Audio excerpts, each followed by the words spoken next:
Well, welcome everyone to the On Purpose show, where we empower compassionate healthcare providers and also empower the community to find the precise healthcare options that they need for the best possible outcomes. Thank you all so much for being here. This is my co-host Martha, and my name is Alyssa. Hello, everyone. Thank you so much for being here. I'm super excited to see new faces. And hello, Tammy. Welcome back. I would love to read and introduce every single person and also follow up and ask you all for a fun fact. So think about a fun fact in your life that you would like to share. Does that sound good, Alyssa? Should I get started? Sounds great. Take it away, Martha. Amazing. Well, thank you again, everyone, for being here. I would love to start off with Tammi Stewart, coming from Yelm.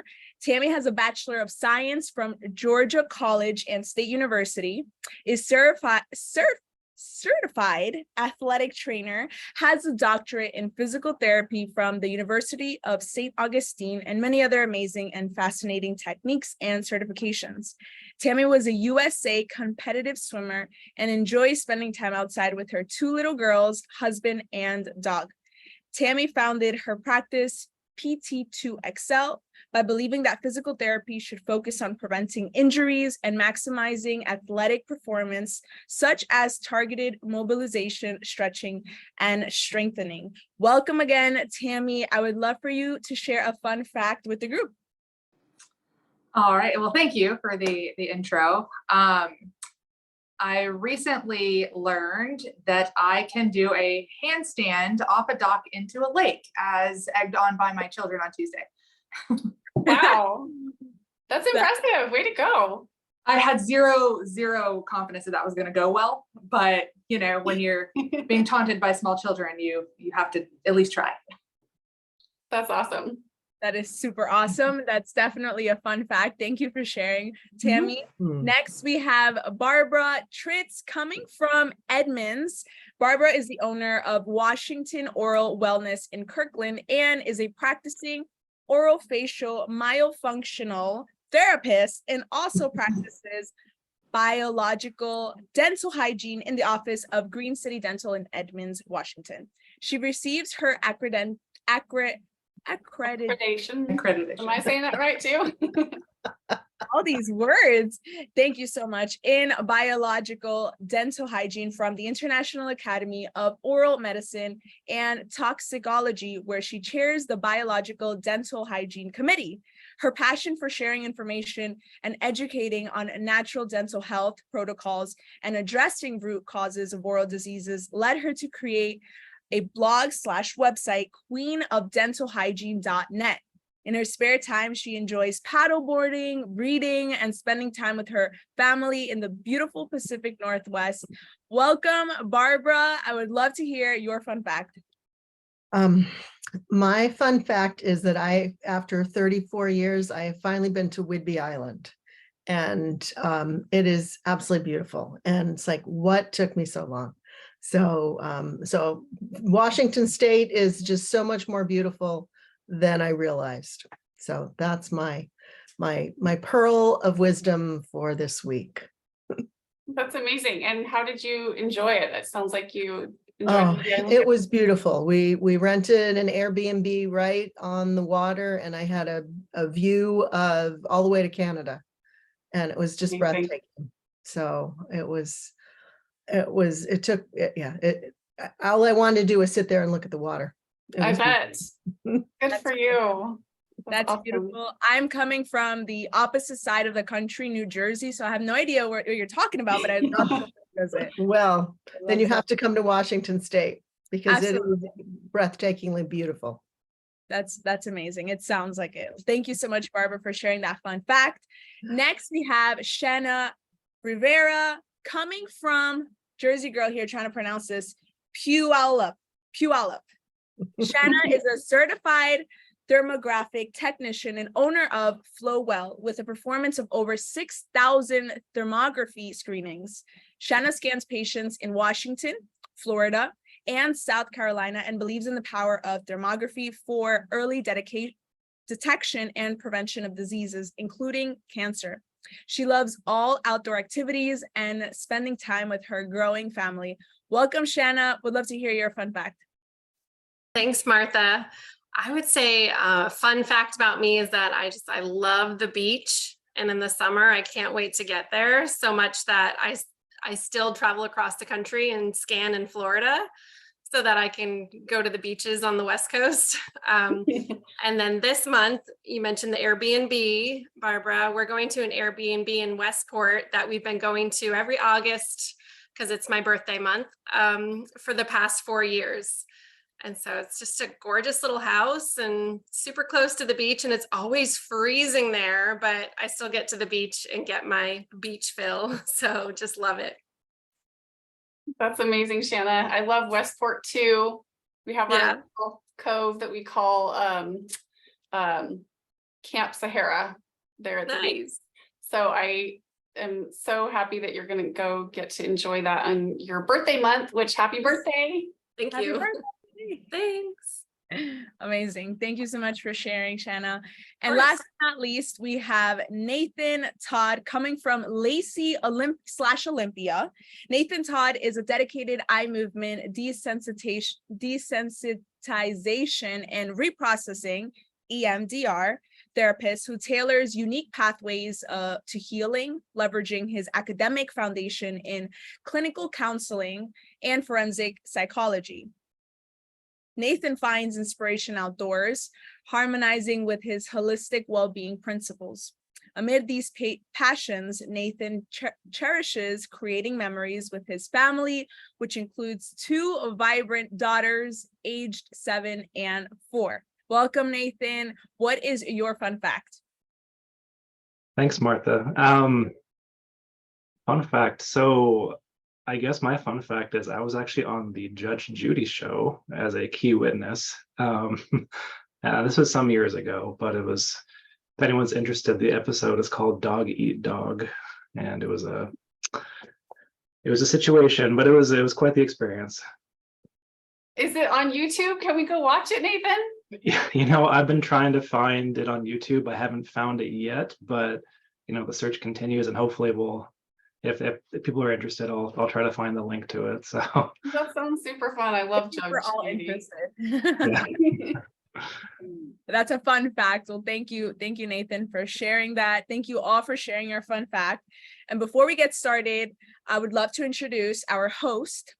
It is 2014, and she weighs just 93 pounds and can hardly get out of bed, with no real solutions from doctors. One thing for sure was her determination to not give up and to begin searching for answers. Her discovery of functional medicine became a passion for helping others avoid and eliminate pain. In 2016, she accomplished functional nutrition school, and 2 years later started her health coaching business. A year later, she watched her father go from being very active and fit to sedentary with major muscle atrophy and debilitating sciatic pain. She was introduced to soft wave therapy, an exciting breakthrough option in the field of regenerative medicine. After becoming a certified soft wave technician and treating her father, he was pain-free. And since then, many others have had similar outcomes and have said they have gotten their lives back. This is our host, Alyssa Hargan. Alyssa, I would love for you to share a fun fact yourself. Well, Barbara, you, I believe, mentioned that, or at least in your bio, that you love paddleboarding. And that actually is something that I've gotten into this year. I bought my own paddleboard and I've been out quite a few times. So that's been super fun. And I even got really sunburnt last weekend, and thankfully it's turning to a nice tan now, but yeah, that was a little painful. That's awesome. Thank you, Alyssa, for your fun fact. And shall we begin? We shall. So we're going to go ahead and start with Tammi, and I'm just going to ask you some questions. So first of all, I would love to know what inspired you to become a physical therapist? Well, I knew I wanted to be a physical therapist when I was probably like 12-ish. I didn't really know what a physical therapist did or was, but I started learning that I love to help people when I was pretty small. My mom said about 2. I would come up and I'd see her upset about something. And she said, I looked at her with my big bright eyes and I said, Mommy, do you need a hug? And she said that it helped. And so that kind of transferred into, fast forward a few years and I'm, 10 or 12 and she's, at the kitchen table pouring over bills and trying to figure out where to move money and what to do, and was really stressed out about it. And I started just rubbing her shoulders. And she said it really helped. And so she helped me kind of hone my sense of touch and what felt good and what didn't feel good. And then that kind of transferred over into, teenage girl sleepovers and everybody wants a massage. And it kind of really boosted my, I love to help people with my hands kind of attitude. And so I thought, wow, a physical therapist knows all the muscles and the bones and the joints. And that sounds really cool. I want to learn all that stuff. And I knew that having been a competitive swimmer and an athlete, that I really loved working with an athletic population and helping other people meet their goals. And so then I learned more and more about the physical therapy profession and athletic training. I started as an athletic training major and then went to PT school. And the more I learned, the more I wanted to learn. And so it's definitely the right place for me, even though I didn't know what it was when I started down this path. The more I learn, the more I love it. That's amazing. Thank you for sharing that. And I know that, what you do compared to other physical therapists is very, very different, having been able to experience your hands-on approach. Can you just describe to us what a typical session looks like? Sure. So a typical session is a full hour one-on-one with me. I don't pass anybody off to a tech or an assistant of any kind. And so a patient walks in the door, I say, how is your body? Tell me what you're feeling in your body head to toe today. And so rather than saying, this is your body part that I'm supposed to treat, I don't care about the rest of you. I want to know everything, because a lot of times things are connected that people don't really realize are connected.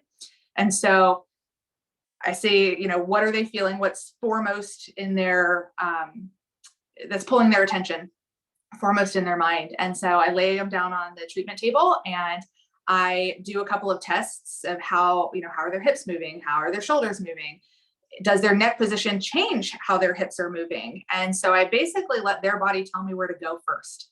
So, for instance, if I rotate their legs inward and, one foot's going and one foot's not going, they turn their head and then all of a sudden it goes, that tells me I need to start in their neck, even though they may be coming to me for a low back or hip or knee or ankle issue. Their neck position clearly affects everything downstream. So we have to start there. And there are a couple other variations of that test that I do to help me know where to start. And then I just sort of follow where their body tells me to go. So I go into their neck and let's say things aren't quite moving as they should. We move the things that need to move. We loosen the things that are tight. We kind of retrain posture position. If their head's kind of stuck like this, then we kind of teach them that this is their neutral and that this is where they need to kind of relearn where to be. And then from there, I just kind of follow where their body says. So it's a lot of putting things back in alignment that are a little wonky. I don't do massage. I'm not a massage therapist. But I do deep tissue work. I call it seek and destroy massage. So it's not pet you for an hour with lotion. It's like, I'm going to get in there and make a change in the tissue so that it allows the things that I put back into alignment to stay. And if there's something that's not activated properly and isn't stabilizing properly, then I'll teach targeted exercises to address those little bitty stabilizing muscles. Or if it's a matter of weakness in one or two muscles that, other muscles are too tight because they're trying to compensate. So we kind of investigate and figure out if anything's weak, then I give them targeted exercises to strengthen those. And that's what they do on their own time. So I watch them in the clinic and make sure that, yes, they can do them correctly and safely. And then that's their homework. So it's a partnership. I'm going to do the stuff to their body that they can't do to themselves and get things kind of where they should be and working how they should be. And then their job is to keep the change that we make in the clinic. And then the next time they come in, we reevaluate what's happening in your body today, because it could be very, very different. Could be the same. There are patterns, but it could be different. And so if a patient walks in and today they've got shoulder pain, but on the, last weekend on the paddleboard, they fell off and sprained their ankle, then I can totally address that in the next session because that's foremost on their mind. So I can treat head to toe, and whatever walks in the clinic is what we go with. That's amazing.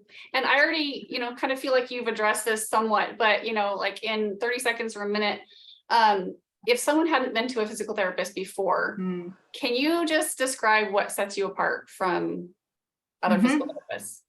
Yeah, so your standard physical therapy visit will walk in, you get about 15 to 20 minutes with your physical therapist, and they pass you off to a tech who is a minimum wage employee with no medical credentials whatsoever. They're on the job trained to walk you through the exercises that are on the list that the physical therapist has assigned to them.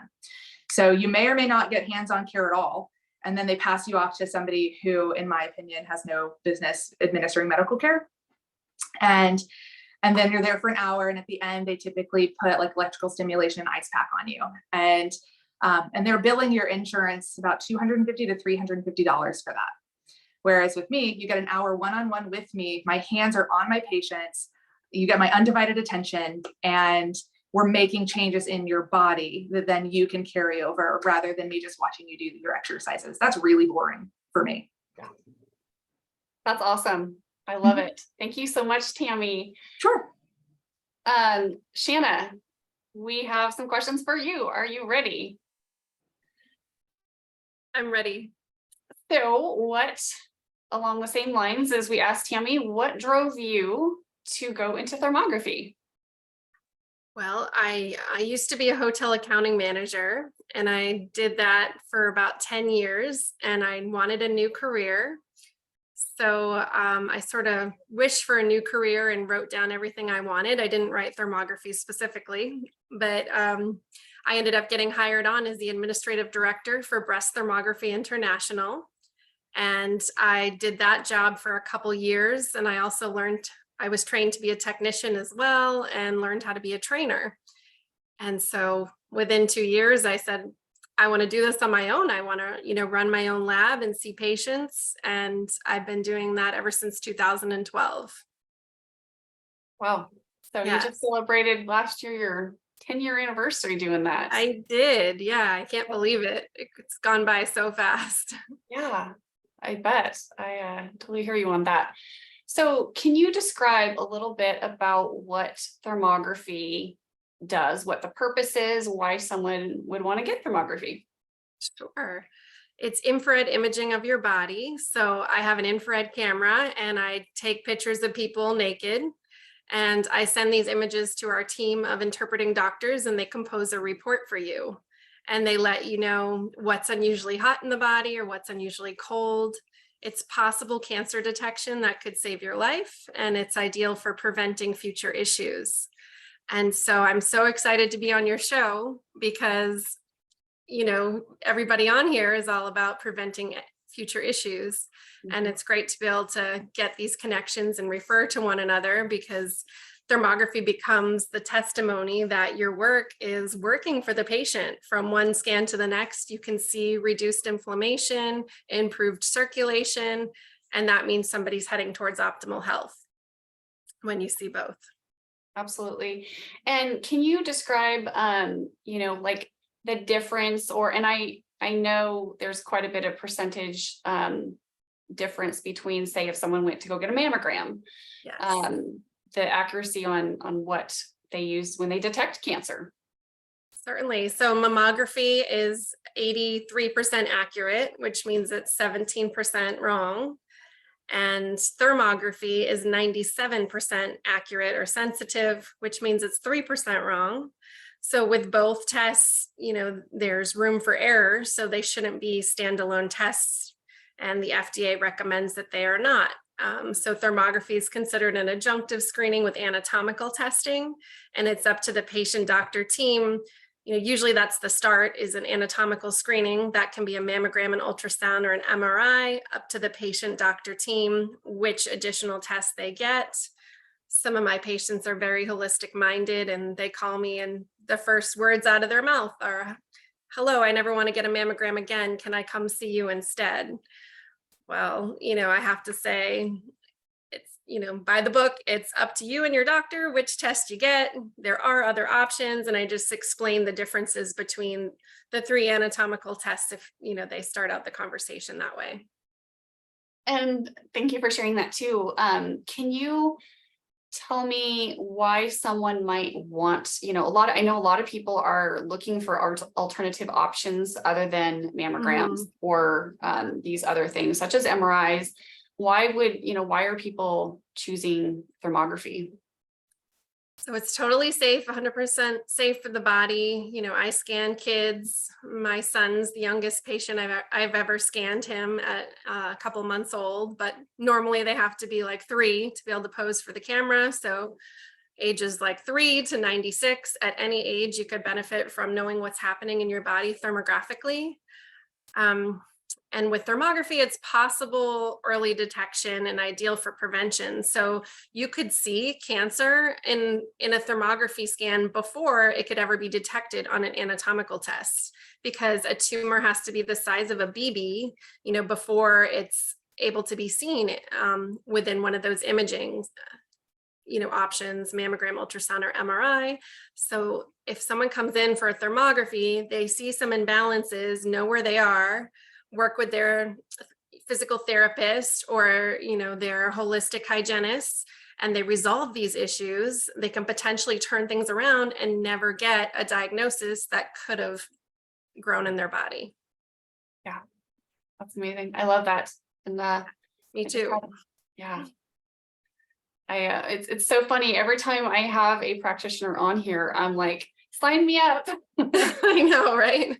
Yeah, Me too. Yeah. Yeah, I want to come see you and experience your machine. Hopefully this fall. Absolutely. I'm going to sign up for an appointment. Great. All right, Barbara. Same kind of question first for you. What inspired you to go into holistic dentistry? Well, I wanted to be in healthcare from the age of 5. I just knew I needed to be a doctor or something. And then when I was 16, I worked for my orthodontist as a gopher girl. And I was looking around saying, this is a great field. Dentistry has no nights, no weekends, no bedpans. I was like, I can be a healer in the mouth. And so I became a dental hygienist. And after my first year as a hygienist, I left the field. I thought this is the worst job ever, because all I was the cleaning lady, and I wasn't the healer I wanted to be. So I left dental hygiene, went to grad school, and I have a master's in business, and I was doing dental sales while I was in grad school. And I happened to walk into a dental office that had a phase contrast microscope. And I knew enough to say, hey, tell me about this. How do you use this? And I asked for a job, and they gave me a job. And that's when I learned about the bacteria and how to really be a healer. And that set me on this path. And with the microscope, I learned about ozone. I learned about more natural products. I learned about the dangers of fluoride. And then I also learned about mouth breathing and myofunctional disorders. And I was able to put it all together into a more unique practice, because, just removing the plaque isn't enough. Just removing the tartar isn't enough. And we've got to deal with the whole body. It's airway, it's food, it's digestion, it is the quality of our food, it's the whole picture. And so, and then finding a holistic, natural dental office. I mean, I didn't even know that existed. I had no idea. And so to then go down this path has just been, I've been a hygienist for 43 years. And this has been these last 5 years have been the best 5 years in my profession. It's just been amazing to be that kind of a healer. Yeah. And it's so inspiring that I don't want to retire yet. That's amazing. Well, they say when you love what you do, you never work a day in your life. So. That is true. That is true. So I don't want you to retire yet either, Barbara. Okay, Sorry. thank you. Good. Yeah, I was just telling Martha before we got on here. I need to go see Barbara. Okay, I've good. been looking for a holistic dentist. So Well, and I want to come see you. So this is great. Amazing. Can you just tell me like what your typical day looks like then? I know you're working in one office as a hygienist and so, and are you doing more education in your office in Kirkland? What does that look like? I know that it's a myofacial. So I work 2 days a week in the biological office in Edmonds Okay. as a biological dental hygienist. And I have 90 minutes a patient. Most hygienists get between 45 and 60 minutes. Wow. So it's a different philosophy. You know, I do a lot more education with the patients. I see about 5 patients a day and really get, you know, to find the, you know, what's going on with the patient. Why do they have cavities? Why do they have sensitive teeth? And not just, you know, polish, scrape and go. So it's a lot more, you know, again, hands-on like Tammi, and just really working to discover, you know, the root causes of dental disease. And you know, about 20% of the time it's the bacteria in the mouth.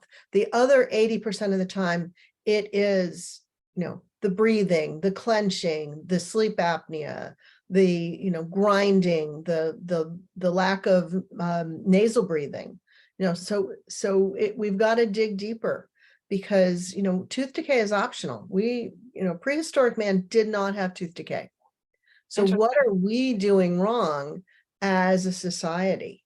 And we're doing a lot wrong. So it takes a little bit of unearthing to figure out, you know, what's going on with the patient. I do pH testing, I do nitric oxide testing, I do salivary diagnostics, I take a plaque sample and we look at it on the microscope with the patient right there. So we can see the pathogens and then I can customize and tailor a routine to them. And then as a myofunctional therapist, you know, that is my other hat. And just, you know, looking at what is going on structurally. Does the patient have, you know, crowded teeth? Do they have sleep issues? And doing that kind of assessment here in my home office. And getting them to use their nose, you know, just something so simple, but is so critical, you know, to learn to nasal breathe. And you know, that's a, you know, just a whole different treatment.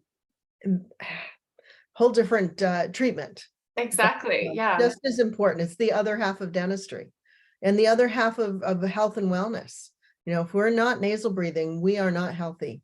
We don't have the right oxygen. We aren't sleeping deeply. So many things. So both are critical to health and wellness, and we can't be healthy if we're not nasal breathing and not have a healthy mouth. Absolutely. Yeah, and I mean, that's just so amazing that, you know, you have such a heart and a passion for the education of that whole aspect of our dental health, because, you know, how do people know unless they're being educated? Yeah, exactly. And So, dentistry doesn't know. They just yeah. don't, and they don't know what they don't know. Exactly. So I'm just curious what, and we, you know, what you described, if anybody has been to a dentist, which I would assume most people have, that would kind of, you know, be able to set you apart from what a typical, you know, dental visit would look like with, you know, you compared to someone else. But, you know, what are some of the changes that you have seen in some of your patients that, you know, after they've been seeing you compared to, you know, going to a regular dentist? Well, you know, I mean, I did regular allopathic dentistry for 35 years. And I would see my patients every 6 months and I had 60 minutes. And, you know, and I'd throw a toothbrush at them, yell at them to floss, and scold them because they weren't flossing. I mean, you know, I did my best. I had a microscope and I gave them what I could. And now you know, I see my patients, like, if they have an infection, I want to see them in 2 weeks. I want to know that what they're doing at home is working. I don't wait 6 months. And, you know, and because we're not dictated by insurance, because we don't accept insurance. Gotcha. You know, I get to help my patients heal, to be part of their healing journey, rather than just, kicking this can down the road of, well, you've got bleeding gums, so floss more, and I'll see you in 6 months. And, the microscope shows my patients what's going on in there. And if it's still active, then we need to go back to the drawing board. Why is there still bacteria? Why is there a pathogenic dysbiotic plaque biofilm? And if you're doing what you're doing right, then we should be healing.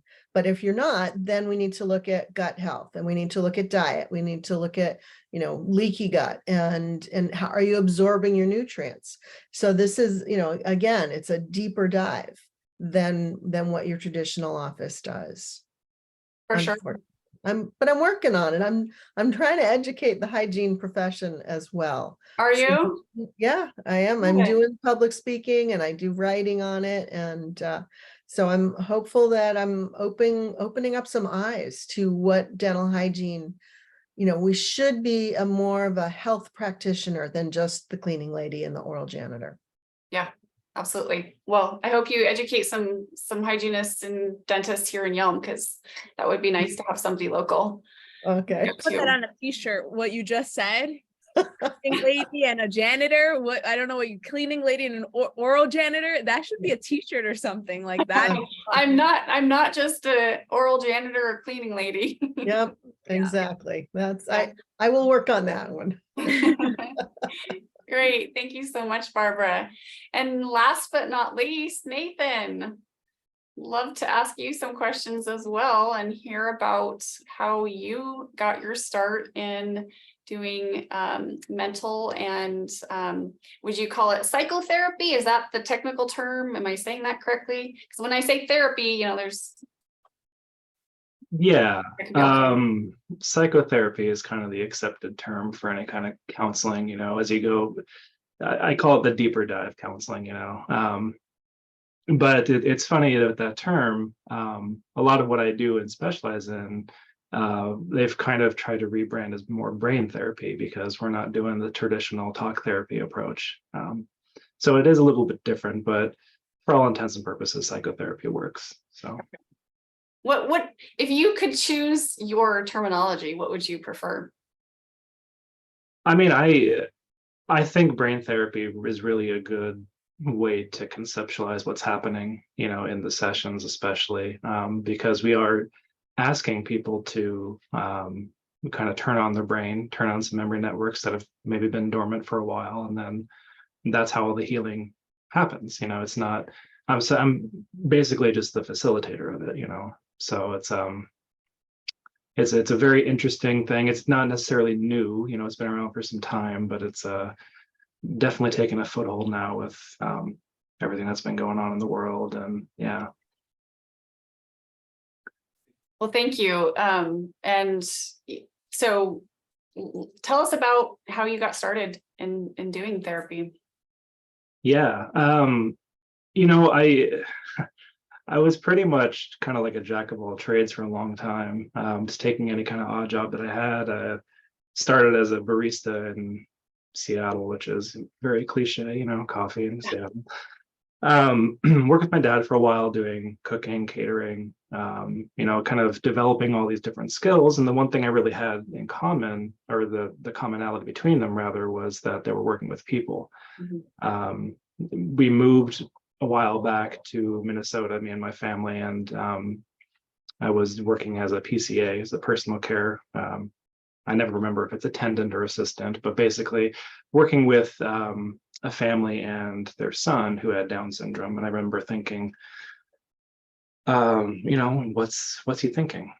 Thinking, well, what's going on in his brain when he's doing some of these behaviors? And that really kind of sparked my curiosity, and began taking basic psychology courses, and really got into forensic psychology, more on that, what are these people who are doing some things that are landing them in these criminal institutions, why are they thinking the way they're thinking? From there, believe it or not, counseling wasn't my first choice. It was actually to be a forensic psychologist, but as it kind of came to the end of my degree, I thought, well, I wanted to be licensed at a master's level, which is not something that's possible in Washington State for forensic psychology.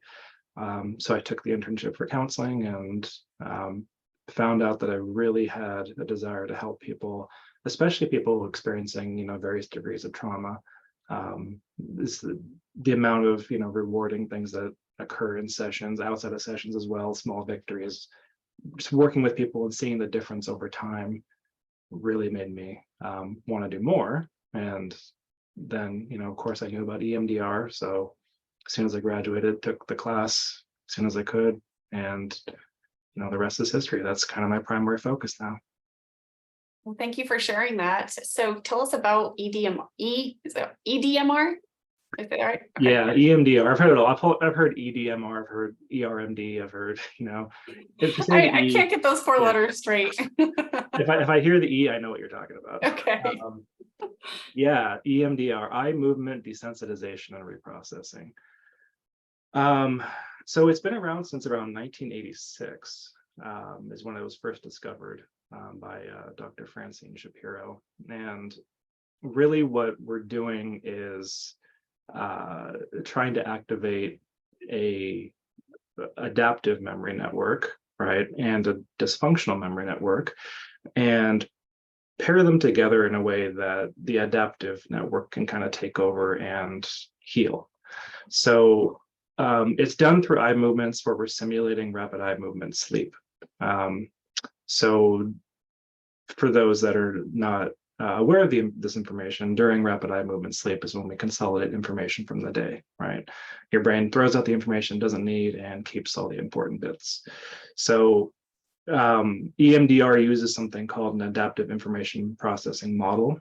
So it's basically we do the eye movements and we basically activate a network, a dysfunctional network.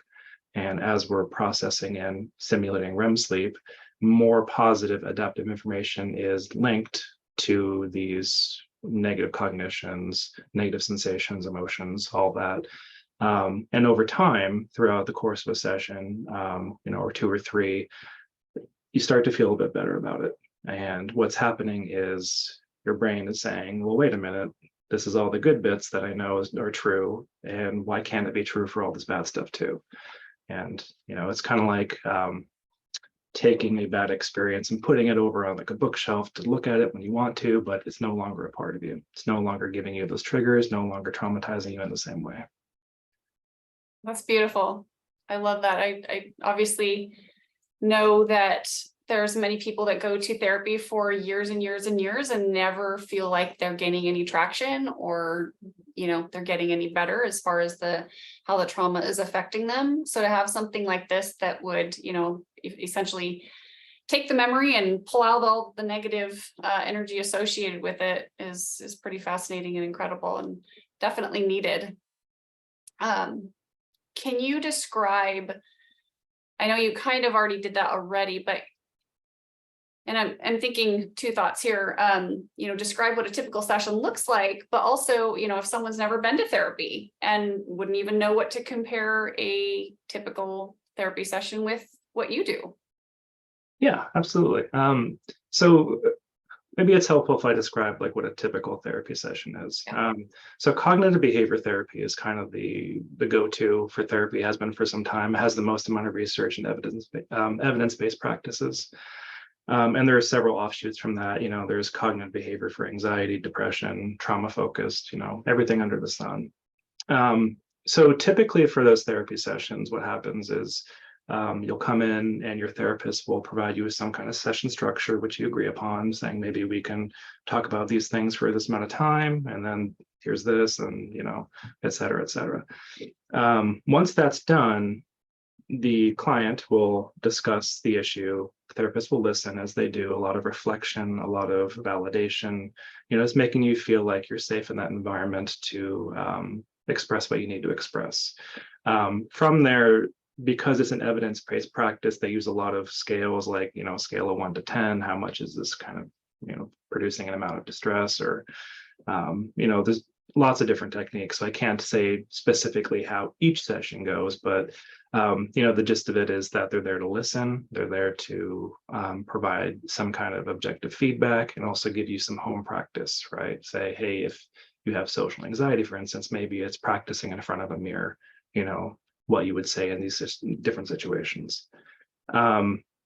The big difference between EMDR and CBT, other than its capacity to heal trauma very quickly, is that I already know what they're coming there for, right? If they say EMDR, and so I have this kind of responsibility to provide them with information on the 8 separate phases of EMDR. So it's more of me talking and providing psychoeducation on this is what trauma is, this is what a trigger is, this is what's going on with you specifically. After I get that information.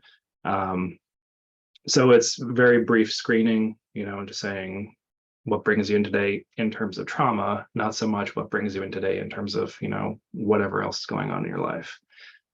So it's very focused with EMDR. We have a goal. If it's, this traumatic thing happened to me, we want to resolve that. Then I say, okay, well, it's going to be 3 to 4 sessions or whatever it is. And then we go over that structure, and it's led by me for the most part up until they're ready for those reprocessing stages, really getting into the bulk of the trauma.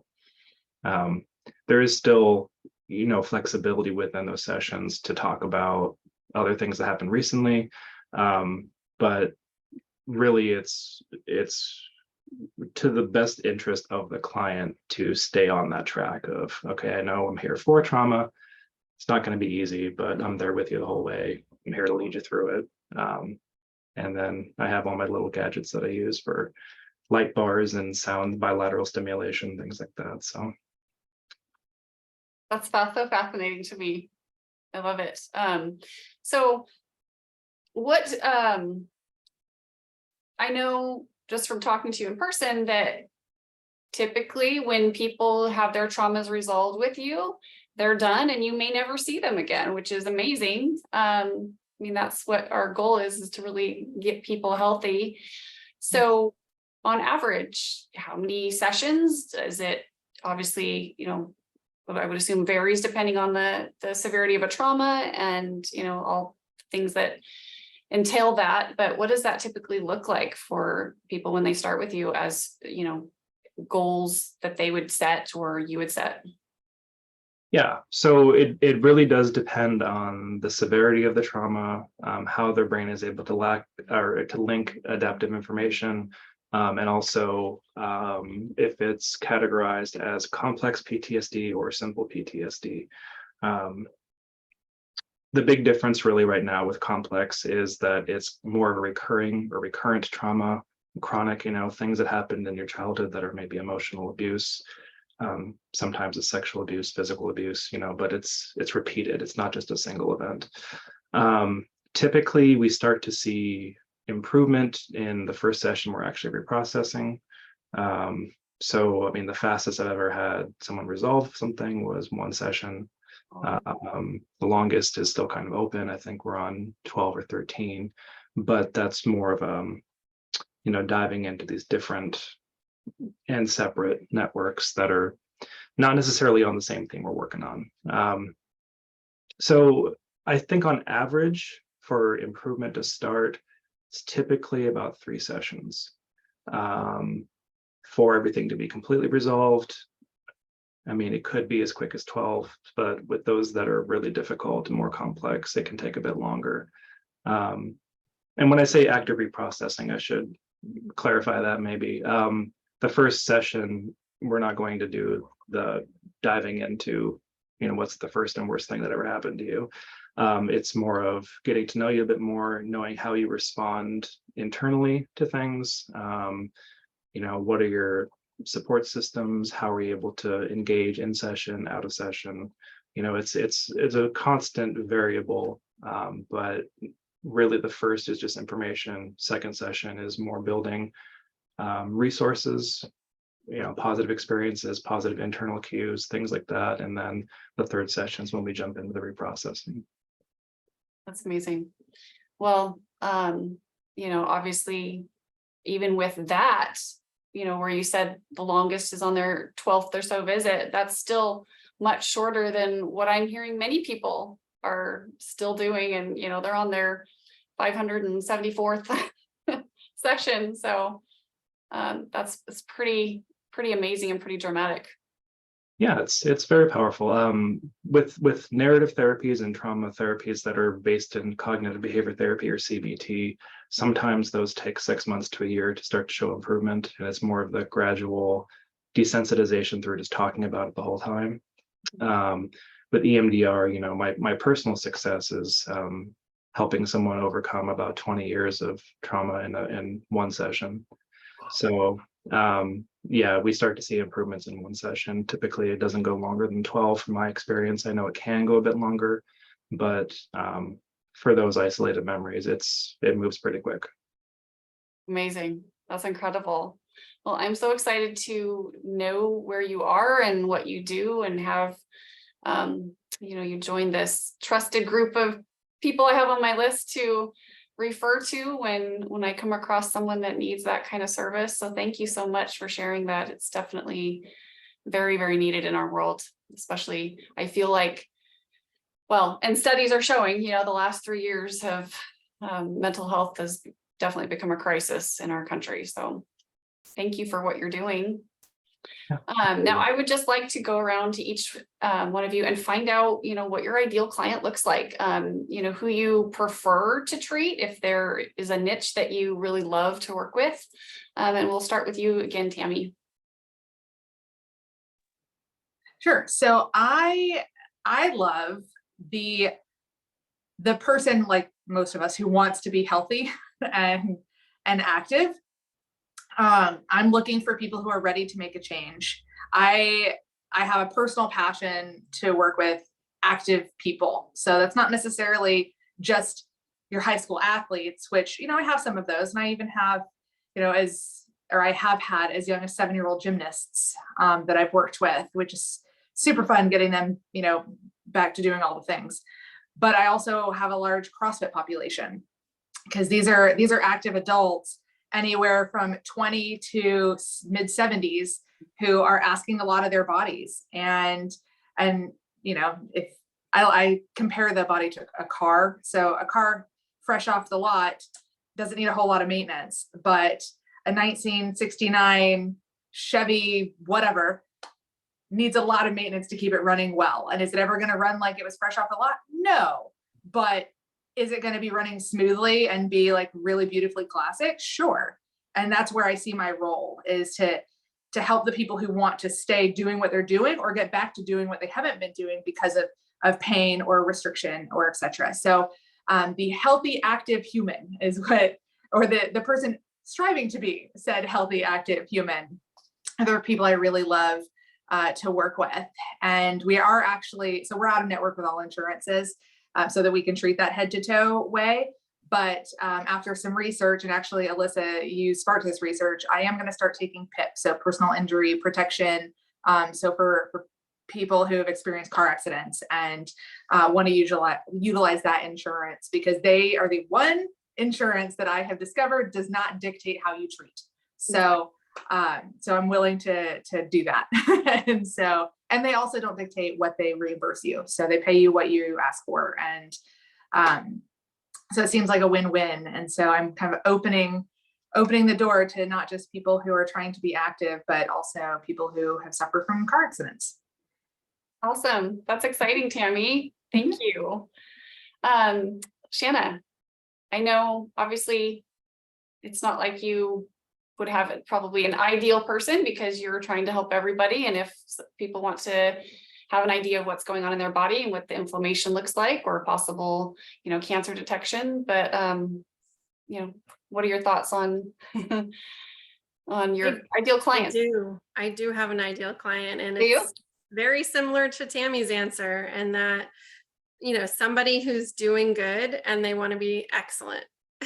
Somebody who has some idea of holistic health already, and I just get to throw in a few more tips, and then they come back to me and it's like, oh, your thermography is totally clear. It is great to see cancer patients improve, don't get me wrong. but it's just nice to have that energy of somebody who's like already like, all right, I'm trying these things, I'm working on this, I'm working on that.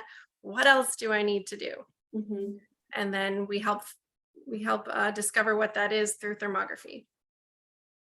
Awesome. Thank you so much, Shanna. Yeah, you're welcome. Barbara, do you have an ideal client? You know, I mean, both Tammi and Shanna have, you know, have the same clients that I have. People who are curious, who want to be healthy, who have been other places and haven't had success. And you know, I can give them more information. So just somebody who wants to truly be healthy.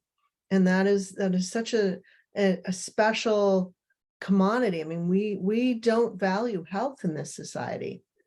You know, we are more of a, you know, just get along, and that, you know, chronic disease is inevitable. So I value my patients who want to be active at 100, and I'm, you know, there to help them do that. So, you know, a healthy philosophy. That's wonderful. Thank you so much, Barbara. Nathan, what's your ideal patient that you would prefer to work with? Yeah, I mean, I think everyone else said it very well. I mean, people who come and are ready for, you know, being healthy, ready for change. I think one of my big ones is if you're able to reflect on any kind of internal experience. So if you know what's going on somatically, if I say, hey, do you feel this emotion? They can tell me what that is. If not, I mean, we can still work with them, but you know, it's more the ideal is when I'm asking, hey, do you notice this change? They can tell me yes or no. Without that, it's I find it's a bit more legwork to get to where we want to be. But yeah, I think like just like everyone else, people who come to me, they want to change, they're ready.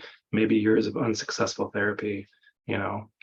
And adults, by the way, I didn't clarify that. I am not specialized with kids, so adults. So that was actually going to be part 2 of the question on your ideal clients was, is there anybody that you don't work with? So no kids. Anybody else that you don't or prefer not to work with?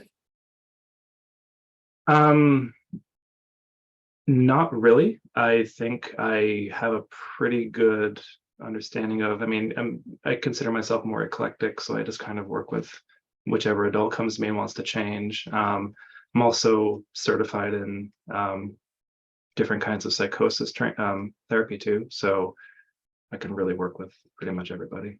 That's amazing. Awesome. Well, that's super exciting. And again, I'm so grateful for each of you being here and taking your time to be with me and share what you do and what you are doing to help our community stay healthy. It's, you know, none of us can do it all. And it really does take many of us to keep us all healthy these days. So thank you. I'm grateful for each one of you. And Martha, I know you have something that you would like to say. I would. Thank you, everyone, for sharing so much of your wisdom and knowledge. I have definitely learned. I am not in any of your fields, but it's so helpful. I think as someone who's not in your worlds to understand that, and also to share that with people who are also not in the world, right? And like you can take something and see what would work best, or where you could find someone like you guys here in the state of New Jersey. So I just think this is amazing, and awareness is key. So thank you all for sharing everything you've shared. And I do have a question for each person here. So if someone was like, hey, Nathan, what is this On Purpose show? Like, should I join or should I not? What is something that you would like to share to them?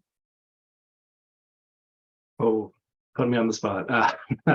It's yeah, I mean, I think it's just been a great opportunity for like-minded individuals who really want to see people live the best versions of themselves, maybe overcome something that has been difficult for them, you know, to to get over, and we just kind of help them, walk that path. I think what I really appreciate and what I would share to anyone who's interested in this is that it's a really, again, using the word eclectic group of people who, are just beyond talented, beyond, resourceful, and really can help people understand in a different way that actually, to me, makes more sense than what, traditional society has told us is the right way to do things. So I have to agree, Nathan. I feel like I always get the cream of the crop, the best of the best in their field. So you are here because I really do feel like you are the stars of what you do. Thank you, Nathan, for sharing that. Thank you, Alyssa. And who would like to? Barbara, how about yourself? What is something you could share with anyone out there who's curious? Well, what I've loved listening to with each of your participants here is just how out of the box their thinking is. They've taken their profession to the highest level possible. And that's what I'm, I love listening to your other guests, because that's what we need to do, is to look beyond the traditional and not just settle for average, because we can't be healthy with just average. So I love listening to everybody's talk today. So that's why you should have listened to On Purpose. I love that. Thank you, Barbara. Thank you, Barbara. Thank you so much for that. And let's go with Shanna. Anything that you would like to share? One of my patients came in the other day and she had a t-shirt on and it said lions, not sheep. And I feel like every one of us here is, kind of in that realm there, and thinking outside the box. And I would definitely encourage anyone I know to get on. And I referred Barbara, in fact. So if you need some more referrals, just let me know. And I would love to get everybody's websites because I want to learn more. I don't know if there's a way to connect us all, but Yep, we will send that out shortly. We'll send a PDF out with everyone's contact info. great. And thanks for having me on your show. Oh, thank you for being here. Awesome. Pleasure. Thank you so much for sharing that. And last but not least, Tammi, what would you like to share to anyone out there? Yeah, it's a great way to learn what's out there, because like I forget who said it before, but they don't know what they don't know.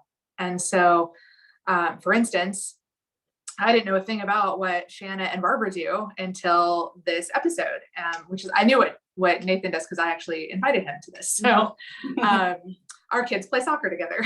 And so it's such a great opportunity to learn what options are out there. And I've had a similar reaction to Alyssa being like, maybe I need to try that.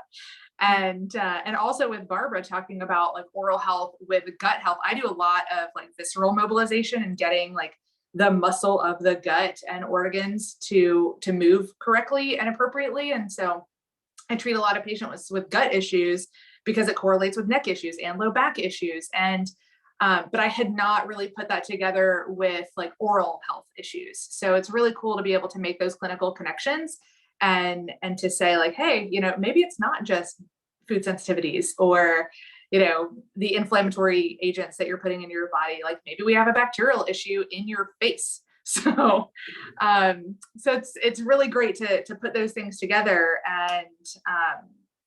And the thermography, like I myself had a mammogram that showed nothing. And I'm like, well, then why does it hurt here?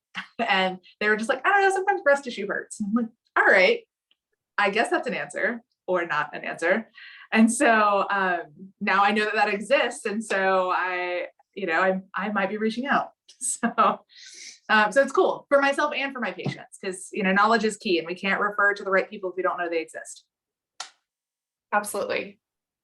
Yeah. Well, we are at 1:30 on the dot, so I will conclude this so you can all get back to what you need to do next. But thank you again so much for being here. I've so enjoyed meeting you, all of you, and listening and hearing what you've had to say about what you do. I just am so grateful for you.